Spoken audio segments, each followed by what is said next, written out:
tetap sebagai pembelajaran antara dua insan yang yang ujung-ujungnya intinya ya kita baik-baik aja gitu. Oh, rekonsiliasi gitu ya? Iya. Nah, untuk prosesnya sendiri berapa lama nih pekerjaannya dari Prosesnya sampai itu lumayan lama ya, karena yang co-produce itu Eski Jo yang sekarang salah satu personal dari J80 yang pada saat itu masih aktif sebagai gitaris saya juga, dan kita berdua memproduce album ini. Eski Jo sebagai co-arrangernya juga, kita berdua ngerjain. Terus karena banyak kerjaan juga, Eski lumayan pending lah ya. Tapi kayak berapa lama sih? setahun ada lah. 3 bulan. 3 bulan.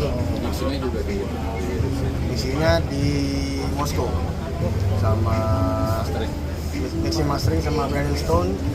Brandon Stone itu teman baik saya yang bawa saya waktu ke 2009 ke New Wave International Singer Festival yang co-produce. Ini juga dia yang co-produce Malam Biru yang pertama, Gak Pernah Padam yang hit banget, itu co-produce sama Brandon Stone.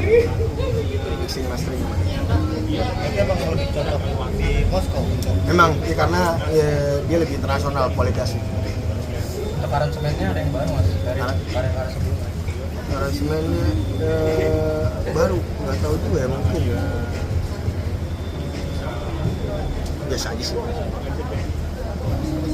Mas, mungkin ini ada pendekatan, tadi ada dirilis pendekatan ke Gen Z juga. Mungkin apa sih yang dimasukin sampai akhirnya bisa akhirnya tunjukkan ke Gen Z gitu? Mungkin liriknya atau Enggak sih, mungkin kayak the art of productionnya aja mungkin sedikit ke 80s ya kan, saat ini lagi 80s tuh orang-orang pada intinya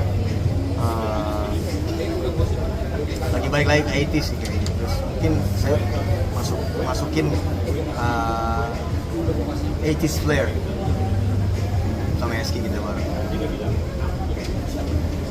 Kalau misalkan sekarang banyak juga musisi yang akhirnya bekerja sama dengan musisi muda gitu kayak sekarang Tara dan lain-lain. Jadi dari segi Mas Sandi sendiri,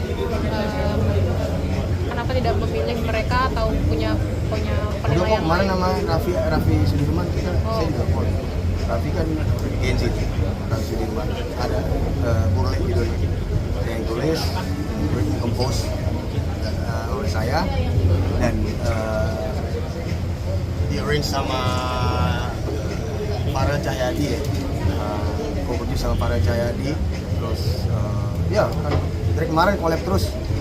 Terakhir tuh solo saya, single saya yang solo itu 2022 kalau nggak salah, 2021 itu yang frekuensi. Nah, sekarang saya lagi saya sendiri aja.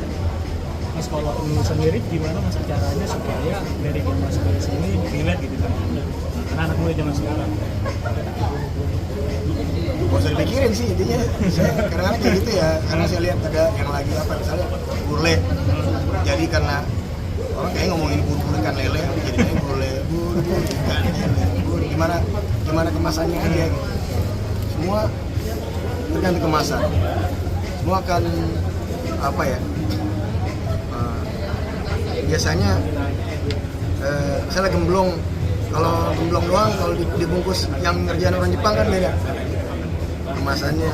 Sama juga kayak dangdut, lagu Sunda yang dikemas sama Nusantara Beat dari Amsterdam jadi world class. Jadi lama-lama kita orang-orang yang Nusantara Indonesia jadi pengen banget, jadi bangga sama Nusantara Beat ini.